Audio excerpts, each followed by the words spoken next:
the scariest thing to me about Juno are the unknowns. So much about the environment that we'll have to withstand is unknown.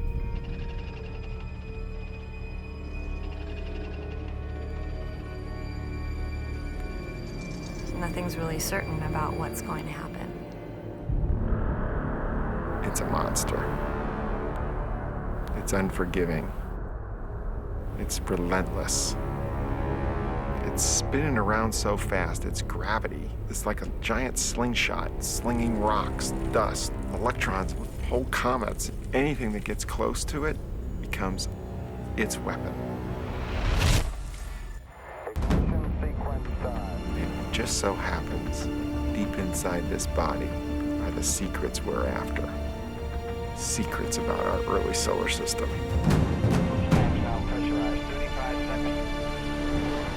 It's the biggest and baddest planet in the solar system, and it's got the biggest and baddest radiation and the biggest and baddest magnetic field.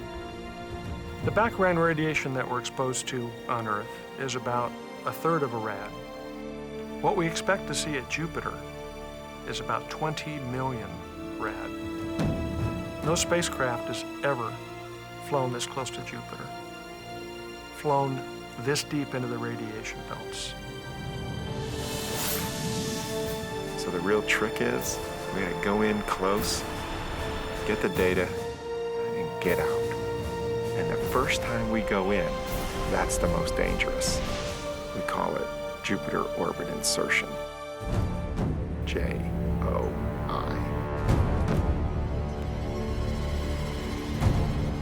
Nothing's really certain about what's going to happen.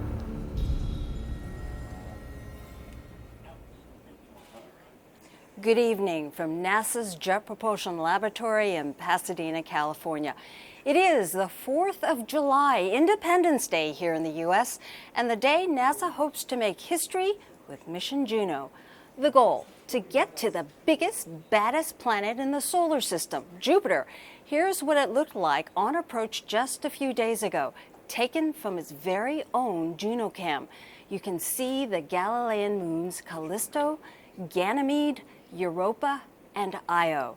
And tonight, Juno is poised to fly within 2,800 miles or 4,500 kilometers right over Jupiter's cloud tops.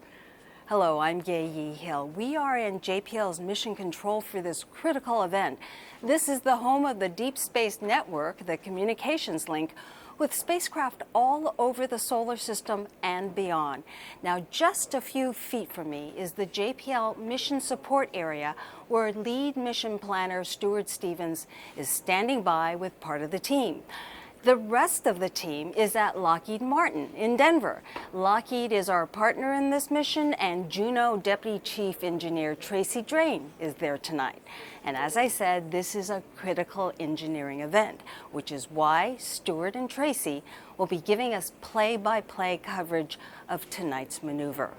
Plus, we have cameras in the science team area and the auditorium, where hundreds of friends and family have gathered to watch this historic event.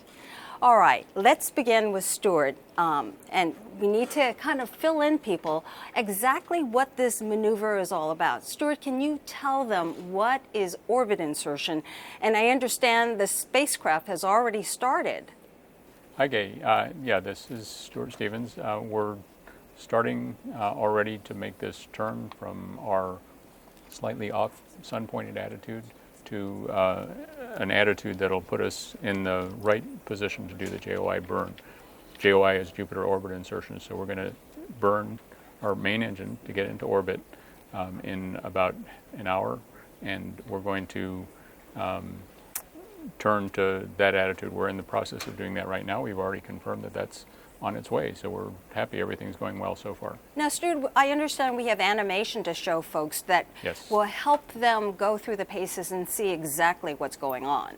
Right. Go ahead and show the animation. I'm not sure I have it here in front of me, but what we're seeing is first we're turning, we're oriented towards the sun and towards the Earth, which is why the main antenna at the top is illuminated, but then we're turning to an attitude that puts us so that the main engine on the bottom end of the spacecraft can burn to slow our velocity and put us into orbit at the right time. We also, before we do the burn, we fire our thrusters to slow ourselves down as we're rotating. Then we perform the burn. It lasts for about 35 minutes. Once it's over, we fire our thrusters again to get us back into 2 RPM, 2 revolutions per minute. And then we go back to the regular attitude. So that is what is going to take place later tonight. Now let's check in with Tracy Drain at Lockheed Martin. Tracy, can you explain to folks why we have 2 mission support areas here? Yes, I can. People might think it's a little bit weird that we have 2 MSAs, but JPL worked very closely with Lockheed Martin in developing the Juno mission. JPL manages the mission, and we do key roles like mission management and navigation from there. Lockheed Martin built the spacecraft and pre-launched during a period called ATLO, which is assembly, test, launch operations. All of those huge pieces of equipment you'll see later tonight about Juno spacecraft came together. The vaults, the electronics vault that you'll be hearing more about, the large solar arrays, they were all assembled here and then put through a battery of environmental tests to make sure the spacecraft would be able to handle everything it's going to see in cruise, and once we get to Jupiter, getting into orbit and going through all of our science phase. So if you were to look around the MSA here, you'll see that the subsystem experts are located here at Lockheed Martin, from thermal, power, fault protection, flight software, telecom, GNC. We're going to be talking to a couple of those subsystem engineers later tonight. We like to have 2 fully staffed mission support areas because if we have some kind of connectivity issue, either at JPL or here at Lockheed Martin, we'll still be able to monitor the spacecraft from either location. We actually sent a couple of JPL engineers out here to Lockheed Martin, myself, a tones engineer and a navigation engineer, and several engineers from Lockheed Martin to JPL, those that are most critical in our Jupiter orbit insertion events, like propulsion, guidance, navigation and control, a systems engineer, and an ace. And what you'll notice if you look around, everyone's wearing the same color shirt. That is kind of one of the reasons you can see that we're all one team, all working together. If both MSAs stay up, we'll both be in communication with each other, following along as our vehicle goes through this huge event to get captured into orbit around Jupiter. All right, thanks, Tracy. Okay, the key times tonight to focus on are the start of the main engine burn. That'll be about 8:18 p.m. Pacific time, 11:18 Eastern. And then the end of the burn, about 35 minutes later. That's around 8:53 Pacific, 11:53 Eastern. All of these times are Earth-received times. A timeline of these spacecraft events will be on display throughout the show. However, these are mission-projected times. The actual times could vary when executed by the spacecraft. And some other info that could come in handy tonight. If you have to leave home to go to a barbecue or see fireworks tonight, no worries. You can continue watching on your mobile device. You'll find the links by going to twitter.com/NASA-Juno or facebook.com/NASA-Juno. And please feel free to ask questions by using hashtag Ask NASA. Now let's go back to Stuart to get an update. I understand the spacecraft should be swapping antennas soon. Is that right? That's right. We're expecting to go from the main antenna that you saw at the top of the spacecraft. It's actually the medium gain antenna located at the top next to the main antenna, to a different antenna at the end of this turn. When we get to the end of the turn, we'll be oriented in such a way that we'll need to use a different antenna on the spacecraft. We started out pointed towards the Earth like this, using the main antenna, and then we swapped to the medium gain antenna located nearby. We're performing this turn now to go to an attitude that's more like this, and we're going to perform that burn very close to Jupiter, where you see here, very close to the cloud tops. And we're going to use an antenna at the bottom of the spacecraft to do that. It'll be pointed towards the Earth, but we'll get a very low data rate out of it. And we'll be able to get something we call tones that tell us when events have transpired and know what's going on that way. We'll also get another type of signal called Doppler from the main radio transmission from the spacecraft, which I'll tell you more about later. Stuart, can you explain to us why it's necessary to swap antennas and what's the difference between these 2 antennas? Sure. The main antenna at the top, the high gain antenna, or even the medium gain antenna that we were using a short while ago, they allow us to get a larger data rate and to transmit telemetry, in other words, to get more detailed information down from the spacecraft. It's more like using your flashlight, for example, to illuminate a wall, and you get a very narrow beam, and it's a high gain in that sense. What we're doing in the case of this lower gain antenna that we're about to swap to is to use something more like a light bulb that lets us illuminate all around 360 degrees and transmit less light at any given location. And because of that, we can still get a signal, but we do it with a very low signal strength, and we get these tones that tell us only that a certain milestone has passed. So it's useful information, but it's less than our regular information. So if I have this correct, the fact that you're on a low gain antenna means that you have less information, less data, so you won't be able to know a lot about the spacecraft, just that it did what you wanted it to do? That's right. We'll be able to tell that, for example, a turn started or a turn ended, that we were able to start damping the nutation or the wobble of the spacecraft that occurs naturally after a turn when we're doing that with the spinning spacecraft. And when that nutation damping ends, we're also going to do a spin up that I told you about in the video, and a spin down that will be indicated by tones. And when the burn starts, we'll get a tone. Now, we won't get any tones if everything goes well until the very end of the burn, but then we'll get a tone at that end, at that time as well. So I understand that the antenna swap is going to happen any time now, so we're going to stand by and listen to the MSA. That's right, and I believe we just heard that tone announced on our broadcast here in the mission support area for the swap to the toroidal low gain antenna. It was actually a tone that we weren't sure we would receive because it's happening in the middle of this large turn that I was telling you about, but we did in fact receive it. And so we know that not only have we swapped, but we're in the middle of that turn, and we're continuing to get this other signal called Doppler that we'll tell you more about a little later. All right, and let's talk about how we receive that information. Mm-hmm. We receive it through the antenna, through the Deep Space Network. Which of the stations will be listening this time out of all the different stations of the Deep Space Network? Sure. We have to send that signal from the antenna on the spacecraft to an antenna on the ground, of course. And so we use antennas located all around the Earth. We space them evenly around the Earth, and we call this the Deep Space Network. Currently, we're receiving the signal at stations in the California desert called Goldstone. Transition to we're idle actually mode using and multiple nutation damping. antennas to receive that signal. And so we receive the signal at 5 different stations in order to boost the signal and make sure that we get the tones, and also for some redundancy. Now, a little later, we'll also be getting signal at Canberra. In fact, I think we are doing that already. We're overlapping with the Canberra station, and that's in Australia, so that both Australia and the California desert can see Juno on their sky right now. All right. While you were telling that, Stuart, we did hear a call on the VOCA. Do you know what that call was? I believe that was for nutation damping, which follows the end of the turn. So we got 2 tones, actually, one for the guidance, navigation, and control mode to idle, which signals the end of the precession or turn that we were involved in. And then another one for the start of the nutation damping, the wobble damping that occurs afterwards. We're performing a big turn on a spinning spacecraft, so there's naturally a little bit of wobble that occurs after that, and we're actively damping that with our thrusters. We'll get another tone in a couple minutes that will signal the end of the nutation damping. So we're basically getting into position then. Right. Everything so far has been happening pretty much right on schedule.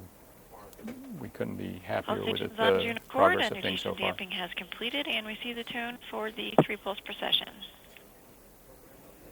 So it sounds like the precession is complete and damping is complete, and we're in position. Is that right? That's right. We just get that tone, and in fact, we get another tone indicating another precession or turn that's actually a cleanup turn, 3-pulse precession. Excellent. That will put us into even better position for the JOI burn. Oh, that's excellent. Thanks, Stuart. Sure, no problem. Well, Juno's instruments and camera were turned off 5 days ago to protect them during this maneuver. That means there will be no new pictures tonight, but we do have an interactive visualization that you can load onto your computer and virtually ride along with the Juno spacecraft as it arrives at Jupiter. Now, this computer simulation uses the mission's predicted data. It's called Eyes on the Solar System. Kevin Hussey is the manager of the JPL Visualization Technology Applications and Development Group, and he's going to demonstrate. Kevin? Thank you, Gay. The first thing you need to do is find the application and install it. So this video is going to show you how to do that.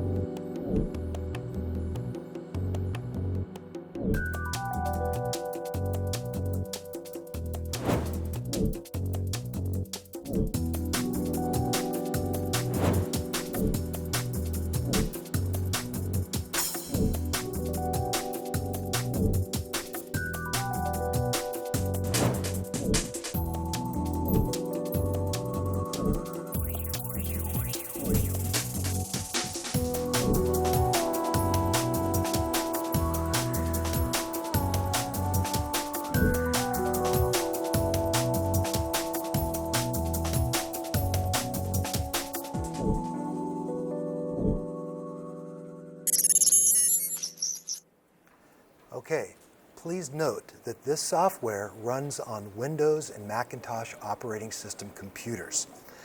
Now, we're going to go ahead and hit the Explore button.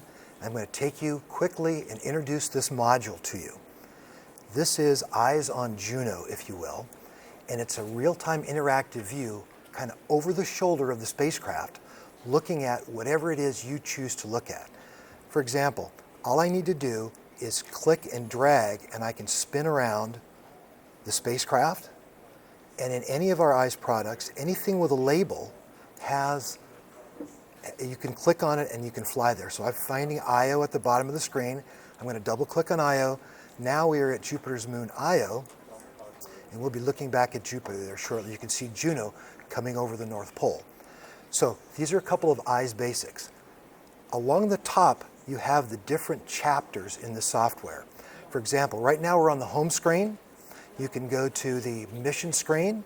You can go to Juno orbit insertion, as well as a science chapter and one about the spacecraft.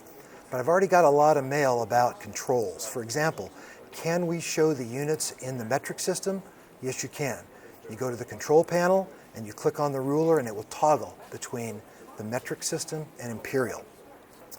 Let's take a look at the mission module.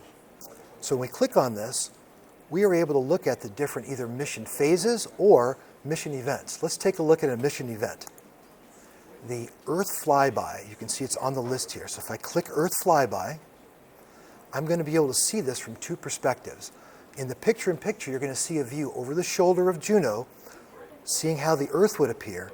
And in the screen to the left, I'm scrolling in, and you can watch Jupiter as it slingshots past the Earth and heads out toward Jupiter. Now, if you look down at the bottom left of the screen, you have the time. This was October 9th, 2013. All right, so you get an idea. You can go back in time. You can go forward in time. I'm going to move us now to the time or the chapter about Juno orbit insertion. And what I'm going to do is I'm going to click home, and then I'm going to click Juno orbit insertion. And now we have a special features here that allow you to do several things. You can turn on artistic renditions of scientific model output. For example, here's a model of the radiation fields at Jupiter. I'm going to turn on the aurora and turn on its magnetic field. Again, these are just visualizations of a scientific model, and you can turn those on and off at will. I'm going to clear those, and I'm going to show you what it would look like if we swung around and looked at this from the perspective of Io once again. So I'm looking for Io. There it is in the field of view. I click on it, take you to Io. I'll look back at Jupiter. I'll close this. And as you'll be able to see, there's there's Juno coming over the north pole of Jupiter as we stand now. So these are just a couple of the things you can do with the Eyes on the Solar System Juno module. We hope that you will try this at home. It's rather simple, and it allows you to do what you'd like to do within the context of the Jovian system. Thank you very much. All right. Thanks, Kevin. We are also using Eyes in our coverage tonight, and just like us, you can use this module dedicated to Juno on your own computer by going to eyes.nasa.gov. Some data. Could you check on that? And let's check back with Stuart right now to see what's going on. Sure, Gay, it sounds like we already received our tone for the start of the spin up to 5 revolutions per minute. This is the spin up that I was telling you about earlier that takes us from 2 revolutions per minute, our normal spin rate, to 5 RPM, which is what we're going to use to be a little bit more stable for our JOI burn. So we're already in the right attitude. Now we're going to spin up to 5 RPM and be at the right spin rate. And then there's just a couple of other little things to do before we start the burn. So everything is looking good. There's some time variability naturally built into the sequence of events on the spacecraft, and these things happened pretty much as we expected within that amount of variability we were seeing. We have some animation of the spin up. Can you explain why it's so necessary to increase the spin rate? Sure. If you look at the thrusters that are burning right now, they're causing the spin rate to increase from 2 RPM to 5 RPM. Basically what you get is it's like a bicycle wheel. The faster you spin it, the more stable it is. So for a large spinning spacecraft with a lot of mass at the end of the arrays and also in the solar arrays themselves, it's just more stable when we're at 5 revolutions per minute. And when we're going to do this burn that wobbles us just a little bit, it'll help to keep us stable and on the right attitude, the right pointing during the burn and by the end of the burn. And when you're firing the engine, you need it to be more stable, I imagine, then. A little bit, yeah, and it helps if we weren't exactly at 5 RPM, we'd still be okay, but we are confident from what we heard that we started the spin up to 5 RPM, and shortly we'll be getting a tone that tells us we're at the end of that spin up. All right, so we'll be standing by.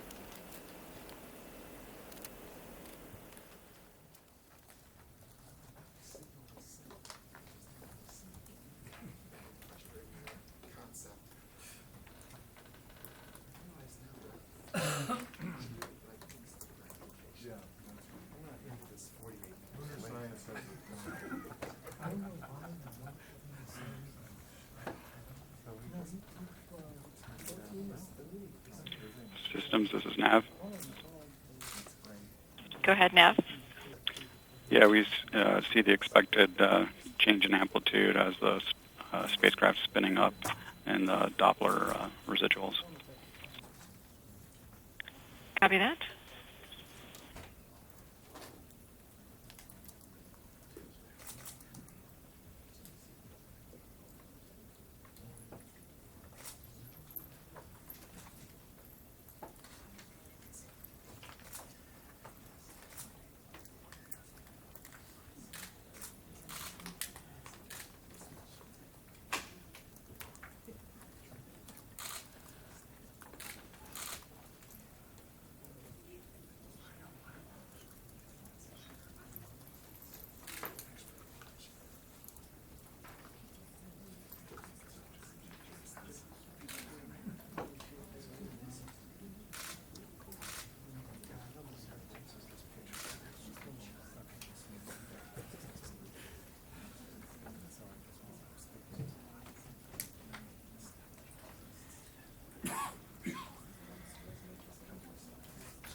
All stations on Juno Court. At this time, we see the tone for idle mode, indicating the spin is complete.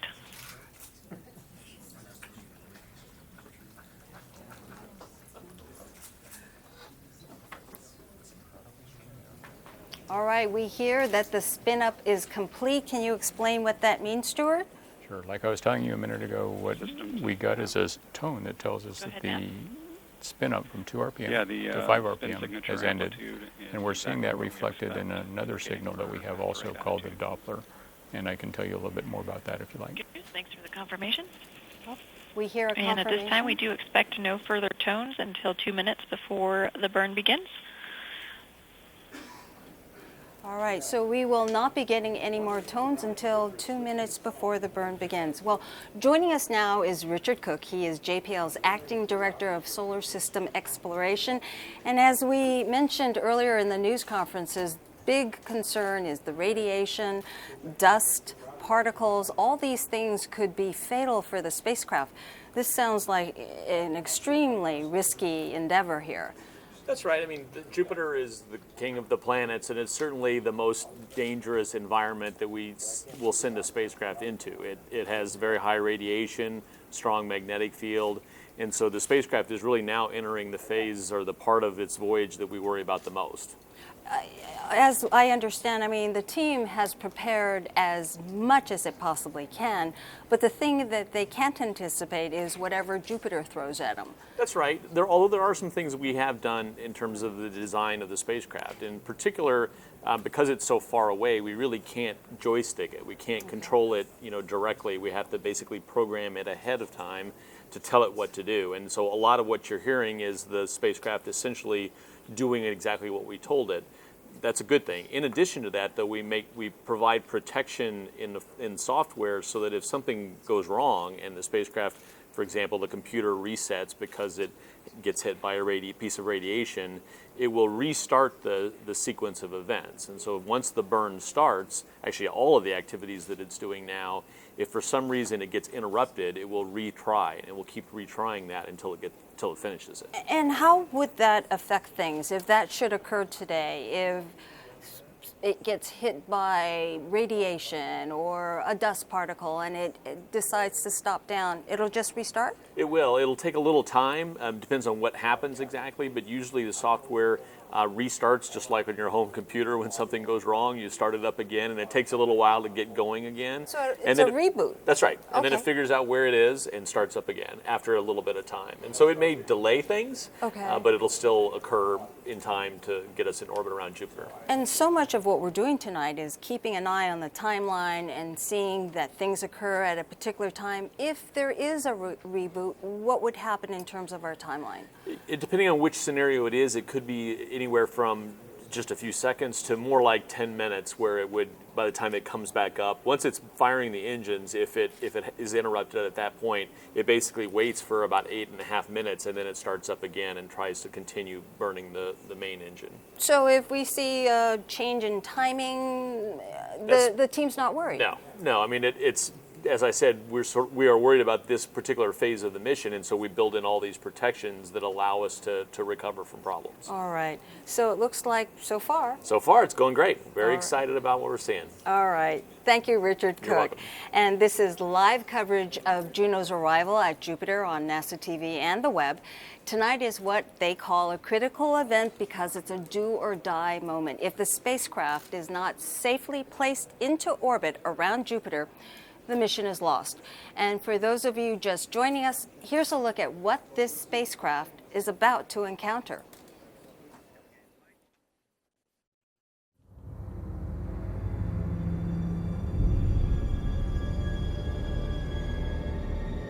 The scariest thing to me about Juno are the unknowns. So much about the environment that we'll have to withstand is unknown.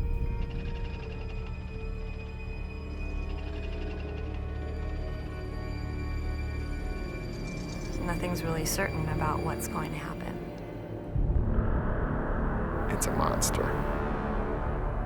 It's unforgiving. It's relentless.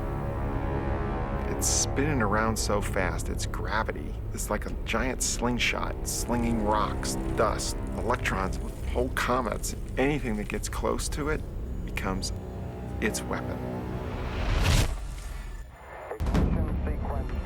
It just so happens, deep inside this body are the secrets we're after. secrets about our early solar system.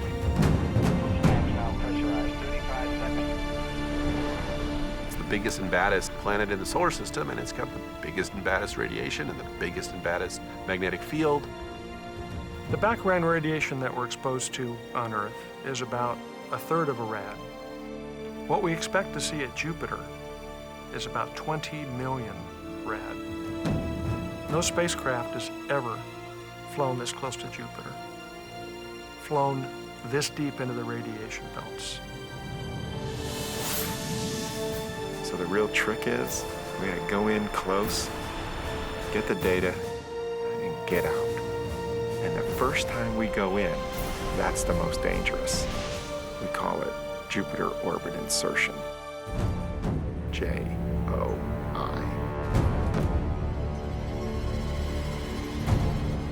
Nothing's really certain about what's going to happen. And it's a minute past the hour. We are not too far off from the start of the main engine burn. That takes place at 8:18 Pacific time. The engine will burn for 35 minutes to slow the spacecraft by about 1,200 miles per hour, 540 meters per second. So it can be captured into the desired orbit, which is a 53-day orbit around Jupiter. Right now, let's check in with Tracy Drain with the team at Lockheed Martin. Tracy, how is the spacecraft doing over there? Hi, Gay. The spacecraft is doing just great. We recently heard that we got spun up to 5 revolutions per minute, just as we expected. And right now I'm here with Kristen Francis, who is our guidance, navigation, and control lead out here on the team in Lockheed Martin. So, Kristen, why don't you tell us a little bit about what a guidance, navigation, and control engineer does on a mission like Juno? Sure. So as a guidance, navigation, and control engineer, I'm primarily focused with attitude determination and attitude control. By attitude determination, I just mean where the spacecraft is pointed in space and how it knows where it's pointed. So unlike here on Earth, where we have compass or GPS to know where we're headed, you don't have those things in space. So a spacecraft like Juno has to use the stars in order to navigate.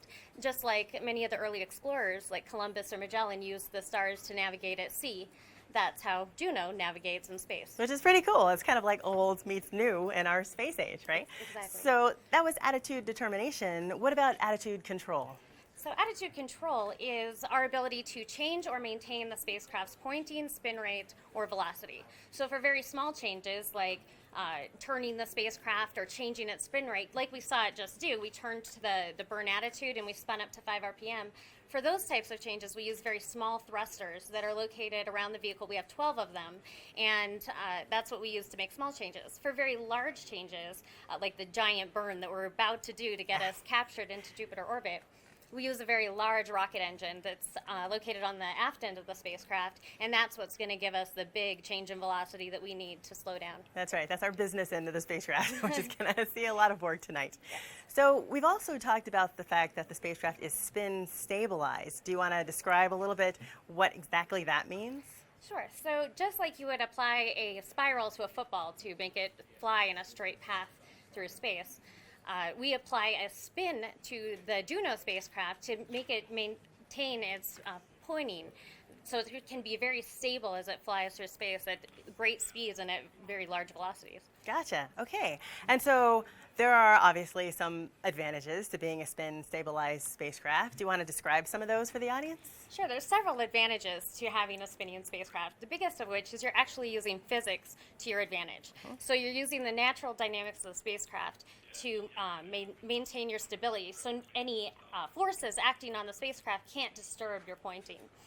And so a lot of spacecraft are not spin stabilized, and the way they resist those outside forces is they use devices called reaction wheels. But the problem with reaction wheels is they consume power and they have mass. And so being so power conscious, being a solar powered spacecraft way out at Jupiter, we can't afford that kind of power consumption.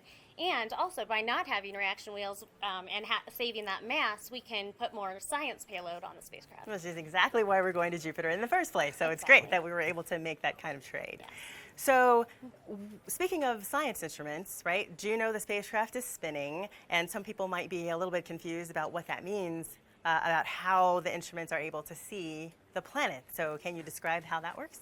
So the instruments are mounted on the spacecraft body looking out into the spin plane. So as Juno rotates at 2 rotations per minute when we're in our science phase, each of the instruments can scan their cameras and their sensors across Jupiter at 2 times every minute for the entire time we're closest to the planet. So it really helps maximize our science return. Great.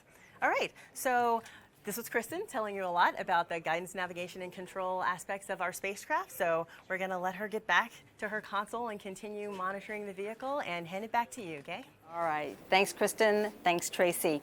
NASA's Juno is about to come face to face with the most massive and perhaps most treacherous planet in the solar system. Scientists have wanted to go there for decades, if not centuries. And here's why. Out of all the planets in the solar system, this team picked Jupiter. Jupiter's by far the largest planet in the solar system. It has an influence on everything else. So if we want to understand how do planets form, how do solar systems form, we really have to start with Jupiter. By studying Jupiter, you're going to get one piece of the puzzle, not necessarily how life formed, but maybe how the ingredients that made up life eventually got spread around in the early solar system and got to us. We care about the light elements because that's what we're made out of. We've got a puzzle about where these volatile elements, these lightweight elements like nitrogen, carbon, noble gases, where they came from. To determine how much water is in Jupiter is essential to understand how this planet came to form and then how it influenced the formation of all the other planets in the system. When the Earth formed, in the absence of Jupiter, it probably would have gathered very little water and organic molecules, which would have been concentrated in the colder outer part of the solar system. What Jupiter evidently did as it formed was to scatter cold material that contained water ice and organic materials to the inner solar system, where it could be captured by the Earth and the other terrestrial planets. We learn about the origin of the solar system. We're learning about our own origins. We're learning about how life comes to be, about who we are and what our place is in the universe. It's about knowledge and about humanity's quest to understand. For me, that's why we need to study Jupiter and the solar system and almost everything. Juno's primary objective will be to study Jupiter's origin, its interior, atmosphere, and magnetosphere. By studying these 4 things, scientists hope to get a picture about the history of the solar system, how planets formed, and maybe even how life began. Steve Levin is the Juno project scientist. He is in the Juno science room where members of the science team and their families have gathered to watch. First thing, Steve, what is the single most important thing Juno is going to measure? So, in my opinion, the single most important thing Juno's going to measure is how much water is in Jupiter. Because the amount of water in Jupiter teaches us a lot about how Jupiter formed. If Jupiter formed really far from the sun and drifted inward, you'll get a different amount of water than if it formed where it is now. If it formed, as we think is likely, from icy planetesimals, large chunks of water, of ice, that collided together and made a giant planet, then you'll get a lot of water in it. You'll get a different amount of water than if it formed some other way, say directly condensing from the same material that made the sun. So that single number, the global water abundance of Jupiter, will tell us a huge amount about how Jupiter formed and therefore about how solar systems form and about how all the planets in our solar system form and ultimately where do we come from. Well, obviously, this is all about the science. Are we collecting science now? Are we into our science orbits yet? So right now, because we're totally focused on firing that main engine and getting into orbit and turning the spacecraft back to the sun, we've turned off everything that's not essential to getting into orbit. That means all of the science instruments were turned off about 4 days ago. And right now, in our pass by Jupiter for JOI, we're not going to get pretty much any science information at all. What I'm really looking forward to is 53 days from now, when Juno comes around again in its orbit and comes really close to Jupiter. That time, August 27th, we will have turned off the main engine. We won't be using the main engine at all, and we'll have all of our science instruments on. So that's when we'll get our first really good look at Jupiter from close up and learn how Jupiter is going to surprise us. We're running some of the animation right now, and the viewers can see there's this huge elliptical orbit. Why is that? Why are we not doing the usual circular orbit we always see with satellites? This is a long zip around orbit. Why is that? So remember, what we're trying to do here is we're trying to get really close to the planet so that we can get our science. And at the same time, we don't want to spend a lot of time in the radiation belts, and we want to have time to send all the data back to Earth. So our science orbits are 14-day orbits. We come around, we come really close to Jupiter for just a few hours, and then spend 14 days sending the data back, recovering, figuring out what we're doing next, and then doing it again every 14 days.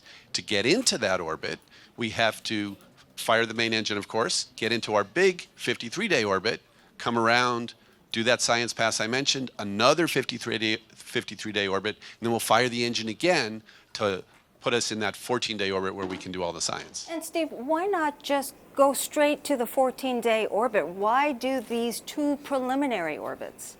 Well, there's a couple of reasons why we want to do the preliminary orbits. Part of it is we don't want to fire the main engine that long. Instead of two half-an-hour burns, an hour-long burn of the main engine would actually take it beyond where we've tested it. It would probably work fine, but we don't like to operate where we haven't tried it before. But the other thing is we really want to get a look at Jupiter before we go into that 14-day pace where every 14 days we have a flyby and we're really trying to do everything and make it all work, and there's not a lot of time.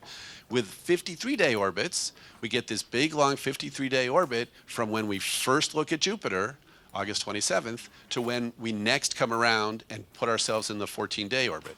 That means we have time to look at how all the instruments operated, look at what Jupiter did to surprise us, and make sure that we're set up to get the science as we come around. So you've given the grace of having a little prep time. Exactly. We've set up a little time for ourselves to prepare just in case something about Jupiter is different from what we expected. All right.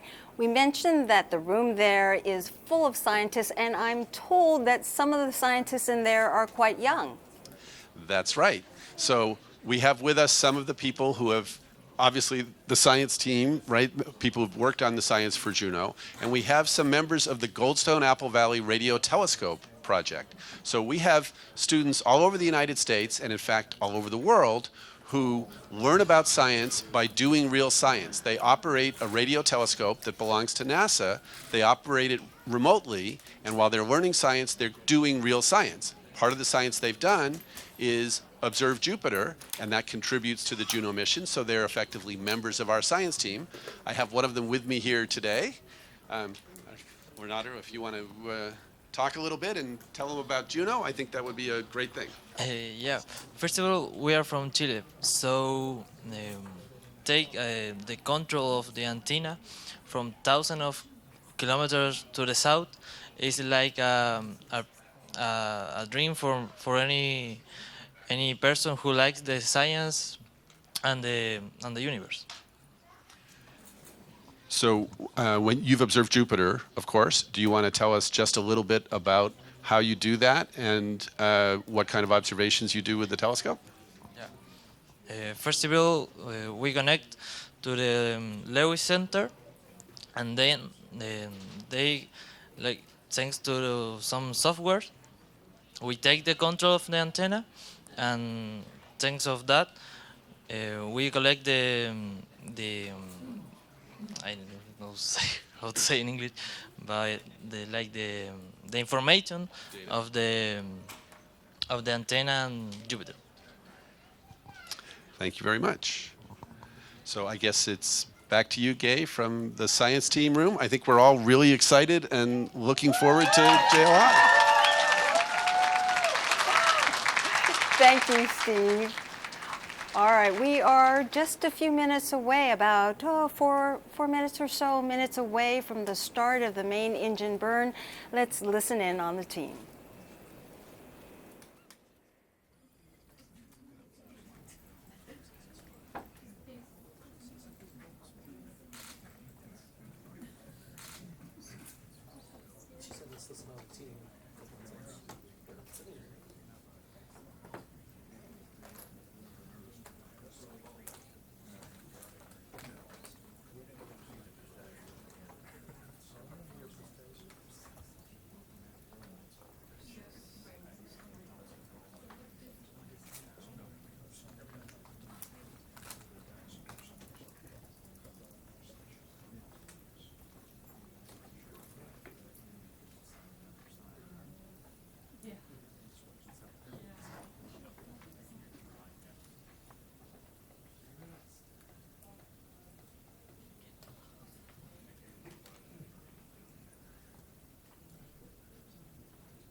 All right, Stuart, we are just about a minute away from the main engine burn.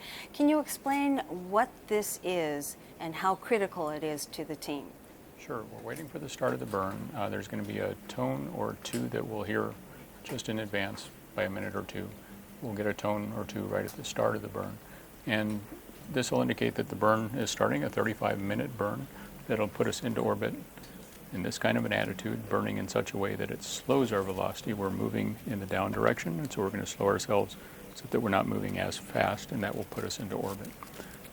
We're also noticing from our Doppler signal, which you might have seen, that we're doing exactly the things that we expected that we would do. We performed the turn, we performed the spin up, and we're seeing those signals in the Doppler. We'll also see that signal very clearly in the Doppler once the burn starts, so we're waiting for that as well. Everything's looking good. Standing by.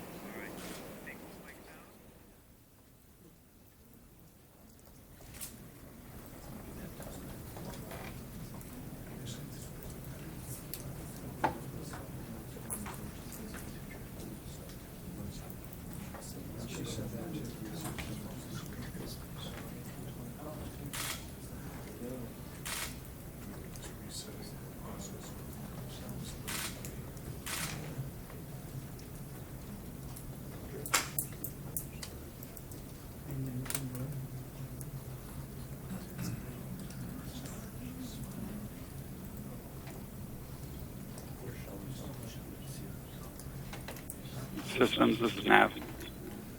Go ahead, Nav. Yeah, we see the expected sharp shift upward and the Doppler residuals indicating the main engine has started. Copy that. That's good news. We're still awaiting confirmation of that in the tone.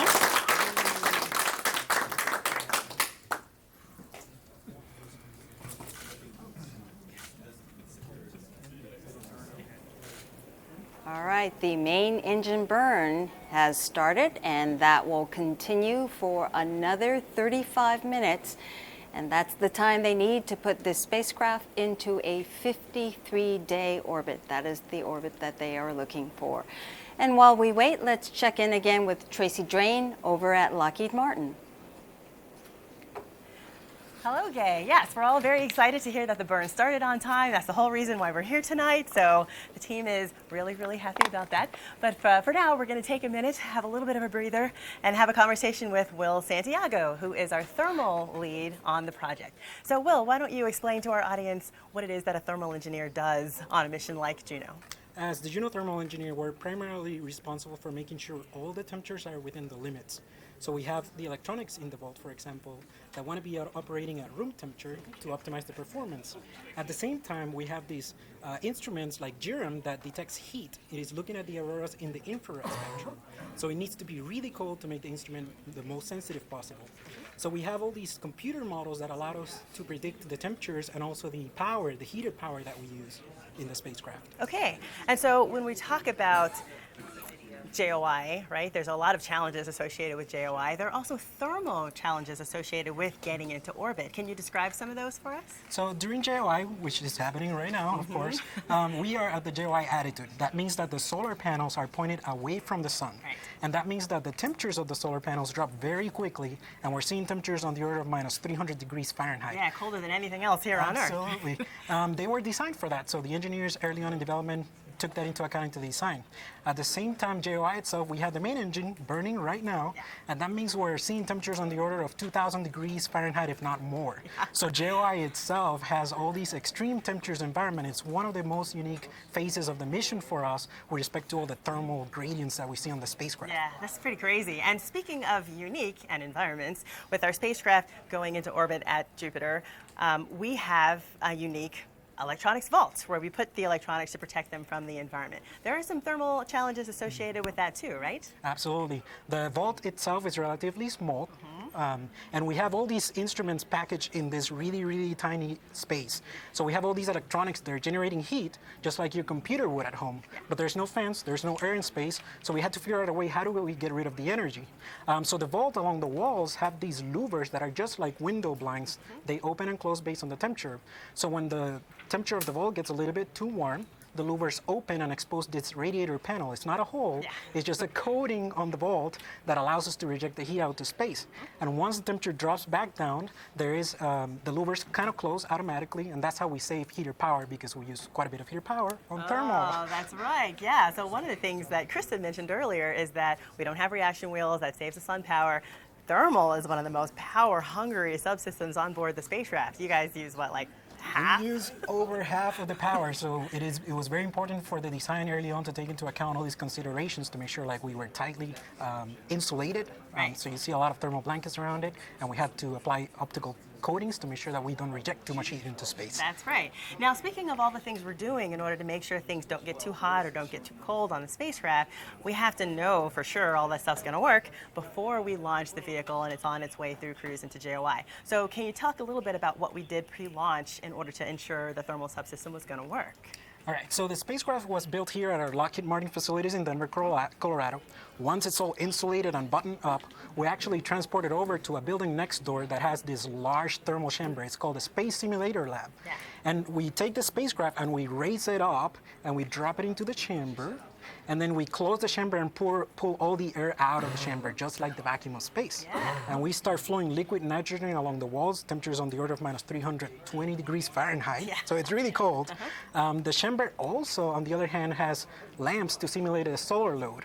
And during a 3-week period, we go through hot and cold cycles on the spacecraft. We power all the instruments. We power the spacecraft components to make sure they're operating just like they would in space. Okay, now I know we only have a little bit of time left, so the one thing I thought was cool you mentioned to me is that as our spacecraft is passing by the planet, we can actually sense the heat from the planet. Can you say just a few words about that? So the Jupiter formation days, it's still hot. It's still cooling off from the days of solar system formation.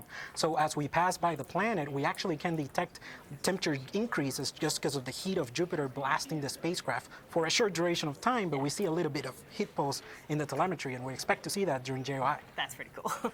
So we're going to let Will head back to his console and continue keeping an eye on the tones as they come in, and pass it back to you, Gay. Right, thanks, Tracy. Thanks, Will.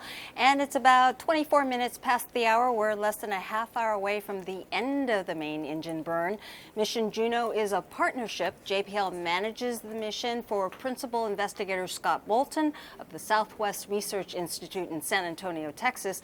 The mission is part of the New Frontiers program, which is managed by NASA's Marshall Space Flight Center in Huntsville, Alabama.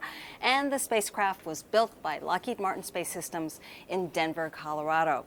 There have been other missions to Jupiter before. There was Pioneer, Galileo, but unlike the others, Juno is solar powered. And as Bill Nye will tell you, as only Bill Nye can, powering a spaceship 500 million miles away from the sun is not easy. In Roman mythology, which of course is rooted from Greek mythology, Juno was the wife and sister goddess. All right. Juno project manager Rick Nybakken is with us, and this is a huge day for the team. I have to say my heart stopped at 8:18 right then. Was it the same for you? Mine stopped and then restarted. Hey, there you go.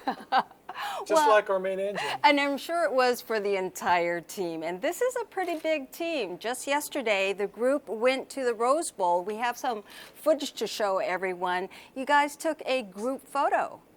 Is that right? Oh, And look at that. It was quite a day for us because, in a way, this was a pre-milestone to today. The team got to celebrate the achievement. It's taken 10 years to get to this point, 5 years to get to launch, and another 5 years to get to Jupiter. So we're really excited to be here. And that stencil is actual size?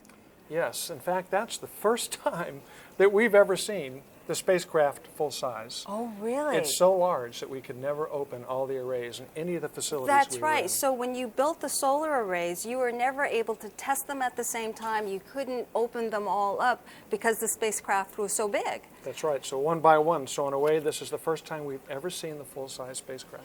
It must have been a real kick for the team.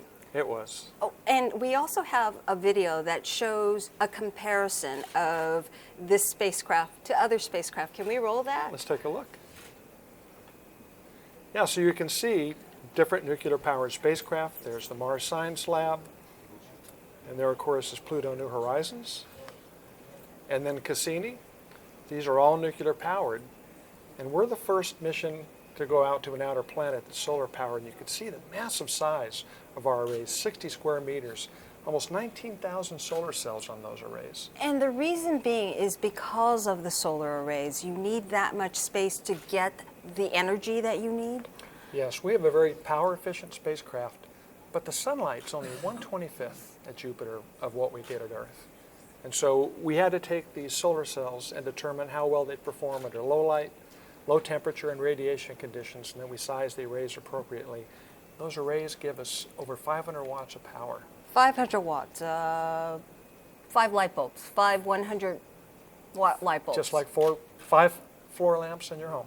Wow. It's very power efficient. And let's give people an idea of how big it is. I've been told that it would fit into an NBA basketball court. Well, yes, in one dimension it's much bigger. It's not quite rim to rim, but it is massive. You can get a sense of the scale right there. It's a beautiful vehicle, isn't it? It is. And we talked a little bit about that, the design of a spinning spacecraft. It spins because it reduces the need for energy, and it's an old design, a relatively old design, a mature design. Yeah, there's not that many spinning spacecraft out there, but it gives us a lot of stability. It simplifies our operations, and we have a plethora, 8 science instruments on board. And just on the body of the spacecraft alone, we have 18 different sensors looking out to the side. And so the spinning spacecraft helps share all the viewing time. So all the instruments get equal observation time with Jupiter and space. And that's another thing, the fact that this spacecraft always faces the sun. So it's a polar orbit, but it never stops looking at the sun, except in a case like this when we have to turn away to burn our engines. That's right. If you're the sun, and this is Jupiter, the spacecraft comes in over the top, and all of its orbits are in this plane, so we never go into Jupiter's shadow. A pretty important requirement for a solar-powered spacecraft. Right. So we are getting close to the burn. We're partway through. Bring us up to speed. What's happening with the spacecraft right now? We've got some imagery of the burn. What's taking place? Bring us up to speed. Well, the main engine burn is 35 minutes, and it'll slow us down just enough to go from a super long orbit. We would just fly by Jupiter without this burn, which of course we don't want. After 35 minutes, we'll be in a 53-day orbit, and when the burn completes at 8:53 p.m., we'll immediately start to spin down to 2 RPM and turn back to sun. That'll happen by about 9:30 p.m., and that's obviously really critical for a solar-powered mission. So right now it's on battery power because it has to turn away from the sun. That's so right. you want to get back to the sun as soon as you can. Yeah, this is the only time in the mission where getting to the sun is second priority. The first priority right now is getting into orbit, and it'll keep firing the main engine until we're successful. And right now it looks like the main engine is just doing great. You mentioned something at the news conference earlier today. You said this is not the first time you've fired that engine. This is the third time. Yeah, it's a very well-designed mission. We fired the main engine twice, very successfully, back in 2012. And we know how to fire the main engine. It worked perfectly twice, but what's new here is we've never done it in Jupiter's environment. And the first peak of radiation that we expected to see is already past us. What's and the the second? next one, it's after the main engine burn. Okay. So it's looking really good, but this is exactly how we designed the spacecraft and the sequence to operate. And that's how it always is with missions. You prepare as much as you possibly can, but there's always that uncertainty when you get there. That's right. We worry and we fret and we test and we Right. go over it again and again and again. And this is probably one of the most thoroughly tested sequences. We started way back in 2011 before we launched. We've thought about every conceivable scenario, but nevertheless, we're really glad to see the main engine burn going so well. But you just don't know what Jupiter is going to throw you. It's a really crazy place to go. Yeah. I mean, someone who's outside the business would say, "Are you nuts? Why are you going into the most hazardous places, especially this deep into the radiation belts?" But you know, we spent 5 years before launch thinking about exactly how to make the spacecraft ready to handle that intense environment. All right, so you'll be holding your breath one more time at the end of the burn? Yes. But we'll certainly be paying attention. You going well and so me far. both. All right. Thank you so much. Rick Nybakken, he is the project manager for the Juno project. And you're watching live coverage of Juno's arrival at the Jet Propulsion Laboratory. And right now, we are going back to the MSA and rejoining Stuart for an update. Hi, Gay. Hi, Stuart. Hey, Gay. Everything's going really well so far as we can tell. The tones that signaled the start of the burn weren't seen right away, but we did in fact record them, and we verified that we received them at our other DSN complex. So we verified with the tones that we started the burn. More than that, though, we also verified with something called Doppler, the change in the frequency of the radio signal that we're still getting. It's just the regular carrier signal that doesn't have information encoded on it. And we can tell that that signal changed at the moment of the start of the burn and changed in its slope in such a way that the change in velocity was recorded, and we could tell that we're starting to record that change in velocity as we're now slowing ourselves down as we go into Jupiter's orbit in that 35-minute burn. So we're monitoring the Doppler. We also saw the Doppler changes for the turn and for the spin up, and we'll see more Doppler changes a little later that accompany the tones and telling us something about what's going on the spacecraft. Everything looks great so far. We're a little less than halfway through the entire 35-minute burn.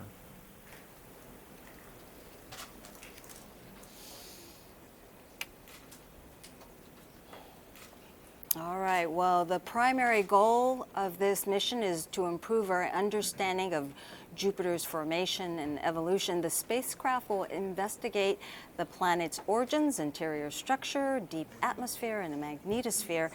Juno's study of Jupiter will help us understand the history of our solar system and provide new insights into how planetary systems form and develop in our galaxy and beyond.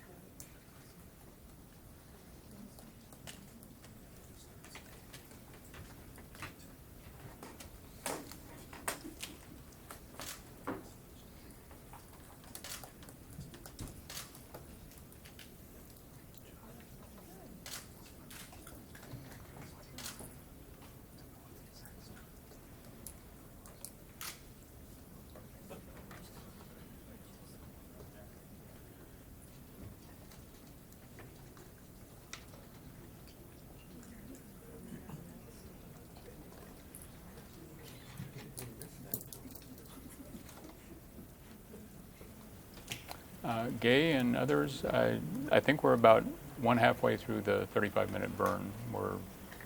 We've got another halfway to go, but what that means is that we started the burn on one side of Jupiter's equator, and we're going to end it on the other side of Jupiter's equator, and we're right now roughly crossing the equator of Jupiter at the closest approach point to Jupiter. It's actually 3 degrees north of the equator. And that closest approach point, closer than no other spacecraft has ever been before, is about 2,800 miles above the cloud tops, or 4,500 kilometers.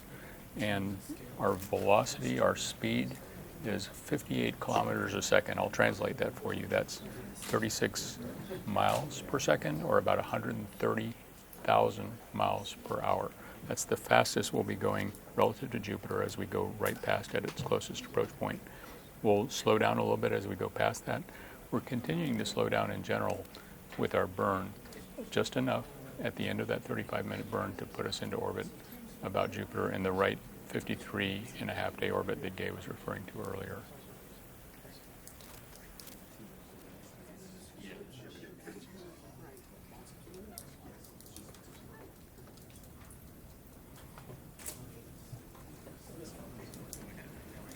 Mission names are often acronyms. For instance, MSL means Mars Science Laboratory, or OMG stands for Oceans Melting Greenland.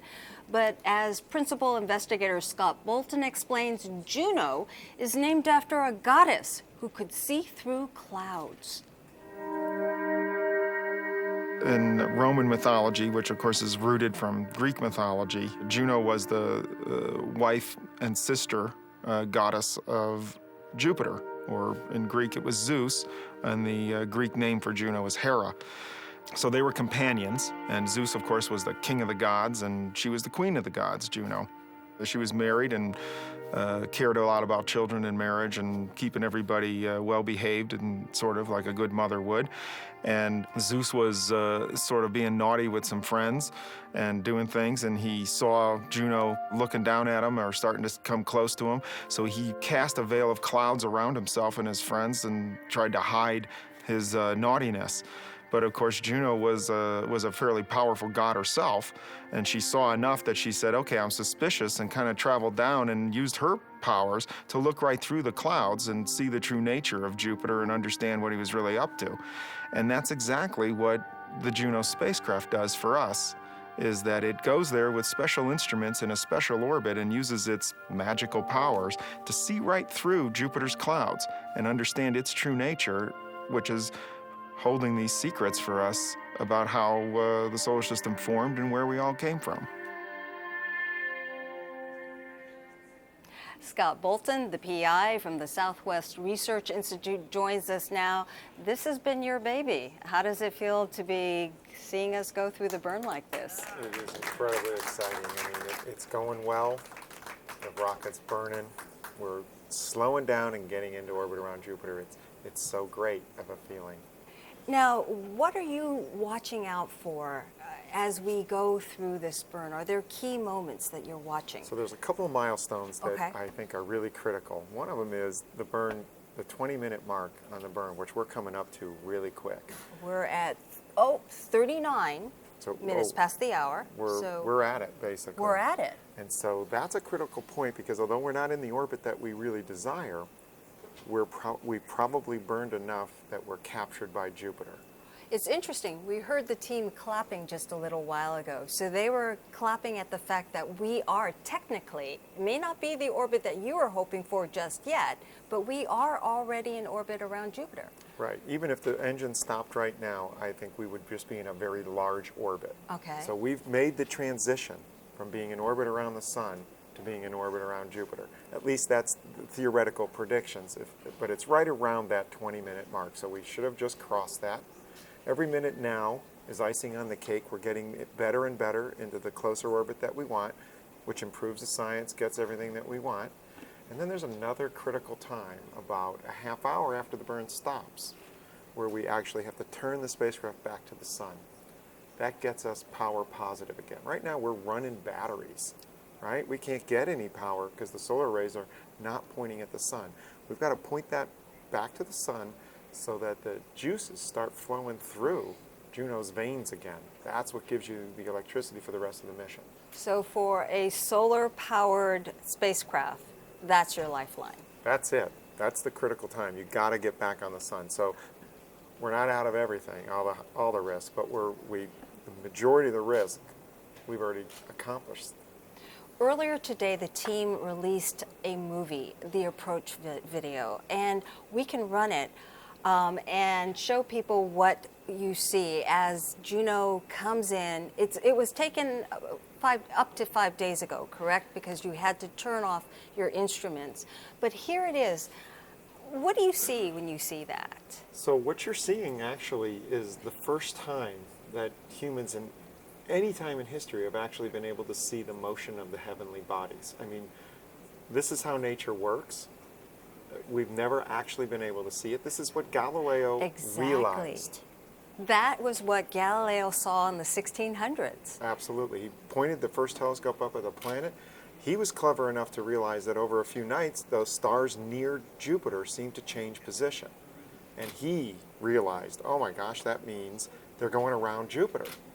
And of course that changed our culture forever, because all of a sudden you had Earth wasn't the center. Here's something else that's got things going around it. That was a very profound moment for our culture. It changed us, our perspective on even ourselves and how we fit into nature. And now, 400, 500 years later almost, we're able to actually see the motion ourselves. This is the first time. We haven't even got a movie of any planet and moon together. And so it's great that Juno was coming in at this angle and had the right kind of camera to capture this motion. You've described that picture like it was a mini solar system. Is Jupiter kind of like that? Absolutely. That shows you Jupiter is really a mini solar system. It has a few moons. Those are the Galilean moons. Those are the brightest. You're seeing them go around at different periods. That's natural harmony. And if we back off of our whole solar system, that must be what we would look like. Now, of course, if you did back off and you saw the sun, the easiest planets would be Jupiter, Saturn, Uranus, and Neptune. Earth and its neighbors would be really tiny dots, but that's the way we must look. And if you back off of that, our sun is going around the galaxy. I mean, so the harmony is there in nature at every scale, even if I go down to the atom and the electron going around the nucleus. Well, let's talk about the camera that took that image, Juno Cam. It has a special significance to you and also the team. Can you talk about that? Absolutely. That camera is truly an outreach camera. It was designed to be able to get the first picture of Jupiter's poles, and as we fly over, we'll capture that. There it is. You can see that in this video right here. That is Juno Cam right there. And Juno Cam is an outreach camera in the sense that you can go onto our websites and you can the raw data will be loaded up there for the public and schools to actually process themselves and create these images. And they can do more than that. They can actually go on the websites and help vote where we point the camera. So if they've got a special or favorite feature on Jupiter, like the Great Red Spot or some other little storm, they can vote, demonstrate why they think it's important. The public gets a chance to share in that vote, and whoever gets the most votes, that's where we're going to point the camera. And we'll have that up and running a little bit later in the mission. As we go into our prime mission, the public's going to get a chance to join our team and actually get the images and help decide where the camera points. And what sort of response have you received from schools, from teachers, from students? Oh, an incredible response. And we were just getting started, and a lot of the amateur astronomy community have jumped on board. Whole schools have jumped on board. We threw out a little experiment as we flew by the Earth a few years ago, and we didn't even have the website up yet, but we put the data out on the web, and while we were sleeping, in the middle of the night, we woke up and all these images of the Earth were already made for us. So it's great to see, citizen science. The public is joining our team, and we need them. And so they will have access to the actual raw data and be able to do what they will? Will they be able to work with the imagery themselves? They will. I mean, what we will load on is a little bit less than just raw, because that's a little difficult to deal with, but they will be basically each filter somewhat raw, arranged, and they can mix the colors the way they wish. They can bring out different features by dialing these things up. And doing what scientists do themselves. They can process them. Okay. They could make a little movie, with taking that sequence. Just like we just saw. All right. And not only that, we have Juno Cam, but I'm told that you also have some hitchhikers on board this spacecraft. Can you talk about that? I often get asked, do you have any passengers on board? And we do, but they're Lego minifigures. And we have Galileo on the left side. In the middle is Juno, the goddess. And on the right side is Jupiter with his lightning bolt. And what are they made of? They're actually made out of spacecraft-grade aluminum, and they're inside of our spacecraft. They're getting the ride of their life right now, and they've got the best view of any of us. And why did they decide to have these extra passengers, so to speak? So it was part of an outreach education program. LEGO's a very educationally minded company, and I wanted to reach out and help children work both creatively and analytically. And of course, when you're building Legos, you're doing both the mathematics and you're creating something new. And so we reached out to the company, and NASA embraced that and created a little bit of a collaboration.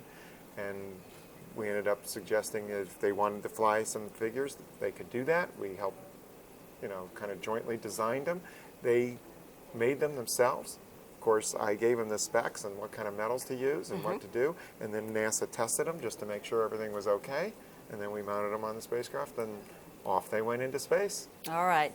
Well, we are just a few minutes away from the end of the burn, but what's going through your head? What are you most anxious about, and what are you looking most forward to as part of the science team? Well, now I'm a little more relaxed than I was before the burn started, but so I'm really looking forward to the science at this point. I'm starting to realize, okay, we're going into orbit. This is going to get started. It's fantastic, and I'm just so curious about the discoveries that we can make and learning about our beginnings and what can Jupiter tell us about how the solar system was made.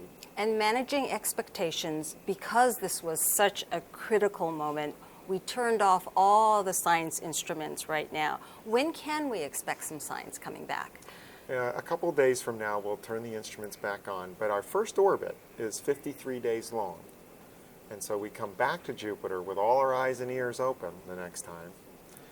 But that's not till the end of August. But we will have spectacular discoveries on that at that time. All right. Well, I know you want to get back in there. So thanks for Thank joining you. us. Thanks for Good having luck me. to you, and we'll be all holding our breath. All right. Take care, Thanks. Scott. So it's about 48 minutes past the hour here at NASA's Jet Propulsion Laboratory. We are getting very close to the end of the 35-minute burn. Let's hand it over now to our mission commentators, Stuart Stevens and Tracy Drain, in the control rooms at JPL and Lockheed Martin. Hi, Gay. We're happy to be almost through our burn. You can tell from the Doppler that we're looking at that everything is going smoothly. We're continuing to burn and change our velocity. We've got about 5 minutes or less now at this point before we complete the burn. You heard some minor celebration earlier. You'll hear more when we complete the burn because we burned long enough, roughly 20 minutes or so that we are now in an orbit around Jupiter. It's just not quite the right one we want to be in. As we burn more and more, we'll get closer to the right orbit period of 53.5 days that we want to be in. Right now, it's a much larger period if we were to stop the burn at this moment. So both the tones, we aren't getting any tones right now, but we will get one at the end, and the Doppler are telling us that everything's working on schedule, and we're just holding our breaths for another 4 minutes or so, both here and at Lockheed Martin with Tracy. Yep, and you can kind of see if you look behind us at the MSA, the team here at Lockheed Martin, people are standing on their feet. You can feel the anticipation building. It's pretty great that we've been able to see, as Stuart mentioned, that the Doppler is going pretty smoothly. And so the tension level isn't exactly higher because we feel from as much information as we have in hand, things should be going well. We should be captured. But we're all eagerly awaiting the tone that'll tell us that the burn has indeed cut off on Delta V and we're in the exact orbit that we want to be in. So we're all waiting for that to happen.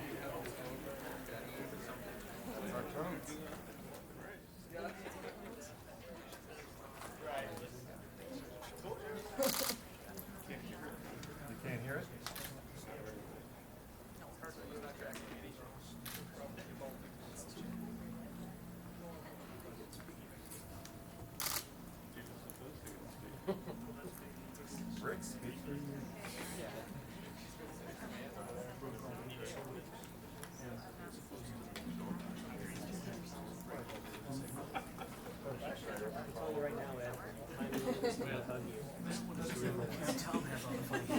That's a YouTube internet sensation right away. Exactly. Is the Bluetooth interfering? It's okay if I get fired at that point.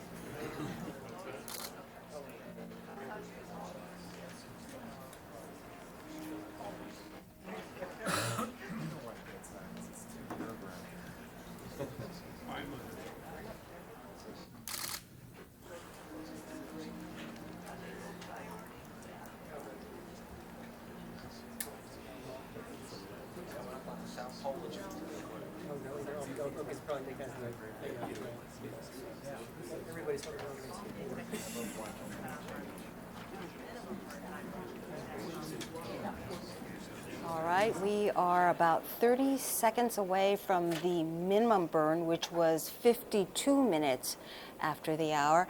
And I see a display here, and the estimated orbit at this point is about 62 days, and it keeps counting down. The longer we burn, the shorter the orbital period at this point, at this stage of the burn, it's about 61 days. So we're just counting down.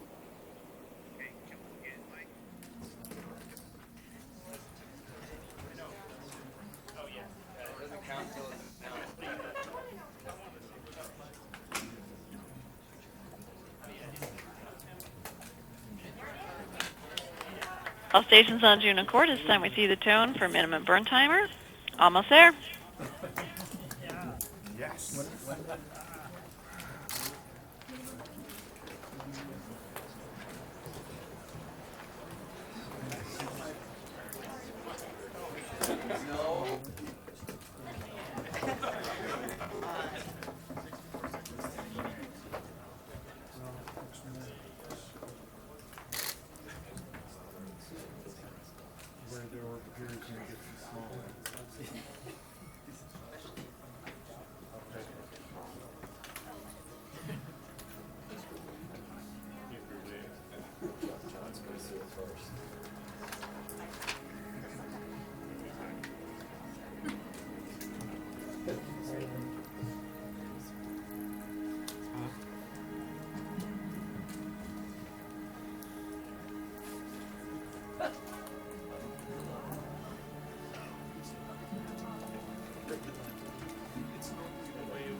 All stations on Juno Court, we have the tone for burn cutoff on Delta B.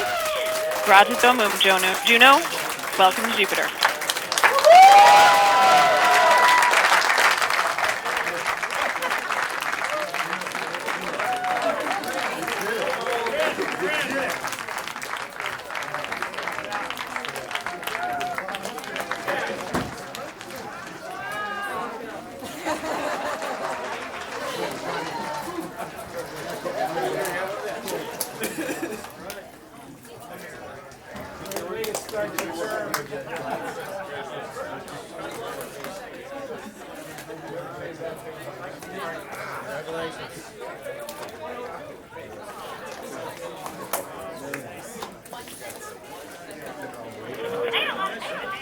Systems, this is Prop.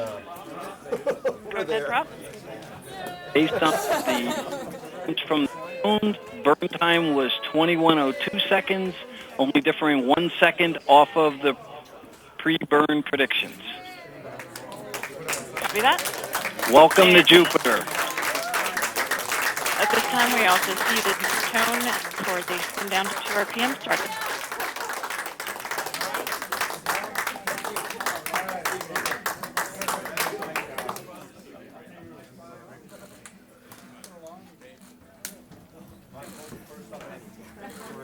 We're back on.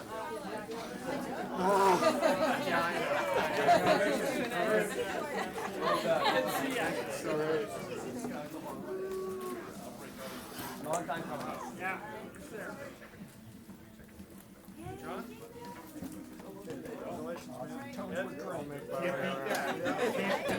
Well, at least 1 dB better than I expected. Congratulations to all of us. All of us.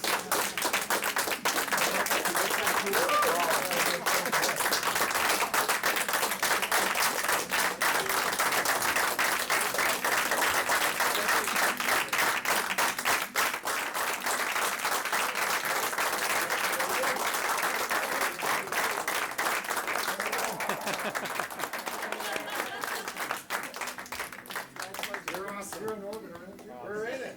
We're in it.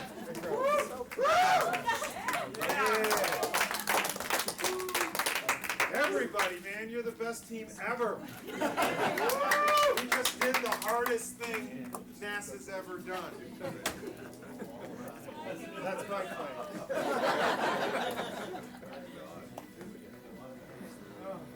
Well, we got to get sun pointed. And a big sigh of relief for the team here at JPL and at Lockheed Martin.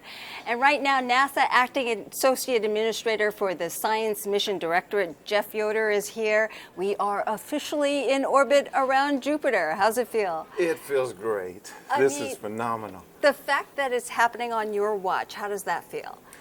You know, with over 100 missions in the Science Mission Directorate, seeing that an event like this just highlights the talent of the NASA, the contractor, and our partnership team to be able to just accomplish an incredible, difficult mission like this. It's just phenomenal. And the fact that we have accomplished, I mean, we are now in orbit at Jupiter. What does this mean? What sort of pathway does this forge for future missions? For future missions, this is just one step in a lot of firsts, really, for the Jupiter mission that provides technologies and advances for upcoming other missions. It also will help answer some of the key puzzles and key questions for how our planets are formed. And what's ahead for the Science Mission Directorate? What's coming up? So we have a lot. Again, with 100 missions, we have a tremendous amount of opportunities. Coming up this fall, we have another mission called OSIRIS-REx, launches in the September timeframe, that will go to an asteroid called Bennu, that will retrieve a sample and return. We also have a mission in partnership with NOAA, our other partners, that will take a mission called GOES-R that will launch later this fall, and another Earth science mission called Cygnus that will launch in the November timeframe. It's a constellation of 8 microsats. And then also some instruments that we will launch to the International Space Station, supporting both our Earth science and astrophysics missions. So there's a lot ahead for us. So you have a full plate. A very full plate. All right. Well, congratulations. Thank you. And many more successes ahead. Thank you. Thanks, Jeff. Well, let's go back to Stuart in Mission Control. You know, yes, we have the burn complete, but this is not the end of the workday for Juno. Can you explain? Sure, we're really excited to be in orbit now, but now that we've completed the burn, we've started our spin down to 2 RPM. We'll hear a tone shortly for spin down complete, and then we'll start some nutation damping, and eventually do a turn after the end of your broadcast back to sun point. We have to get sun on the arrays, and tomorrow we'll turn back to the Earth and do other activities. But right now we're just glad to be in orbit.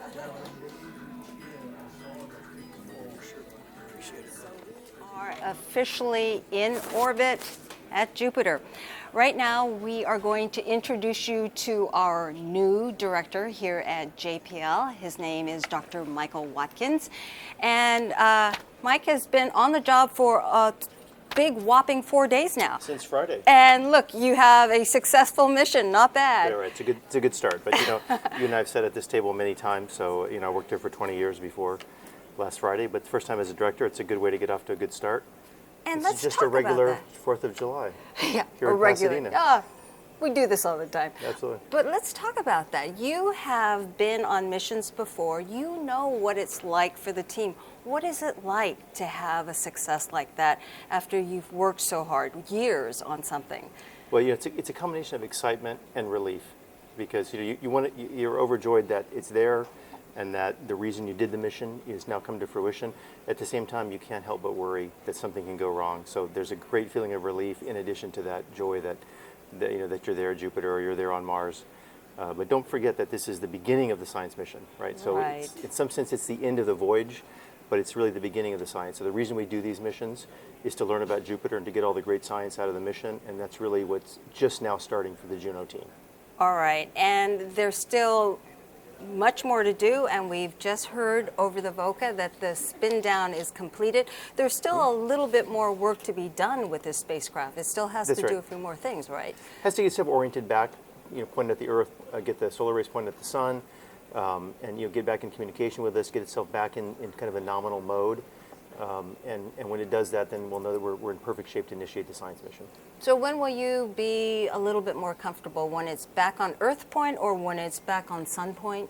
Yeah, in just shortly, like another hour or so later tonight, we'll know that everything's back in good shape. But it's looking good so far. Oh, it looks perfect. It looks great. All Absolutely right. great. All right. Well, thank you and welcome. Nice start, Director. Thanks very much. Welcome to Jupiter. Welcome to Jupiter. The spacecraft is turning to the sun and we'll swap back to the medium gain antenna. at about 9:07, 9:11 p.m. our time.